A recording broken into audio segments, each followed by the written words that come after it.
Ahojte, kamaráti, kamarátky, ja som Ondrej z Košíc a toto je môj prvý vlog o tom, ako sa stať youtuberom alebo youtuberkou. Takže ja som sa na to pozrel z vedeckého hľadiska a potrebujete sa stať youtuberom alebo youtuberkou takto. Že v prvom rade urobíte si nejaké video, potom ho zavesíte na YouTube, zavesíte a potom ho pošlete kamoške. To sú 3 veci, ako sa stať youtuberkou. Kamoške. Takže kamoška s najväčšou pravdepodobnosťou vás bude odhovárať, že je to zlé, že to bolo trápne a tak ďalej, ale vy sa vtedy nevzdáte a celý proces zopakujete spolu s kamoškou.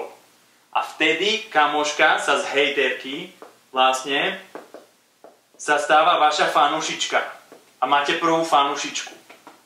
Takže takto sa to robí. Proste túto kamošku vy potrebujete zapojiť do toho kreatívneho procesu a vtedy máte prvého fanúšika a máte prvého subscribera.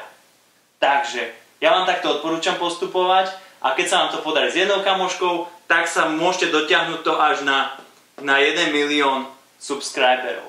Takže ja vám držím palce. Ak vám tento návod bol k niečomu užitočný, tak som rád, že som vás motivoval a môžete vlastne subscribovať. V mojom prípade sa subscribuje buď tu, alebo tu. To, jak sa robí ten button, to ešte neviem, lebo toto je moje prvé akože YouTube video. Ondrej z Košíc, ďakujem vám, ahojte.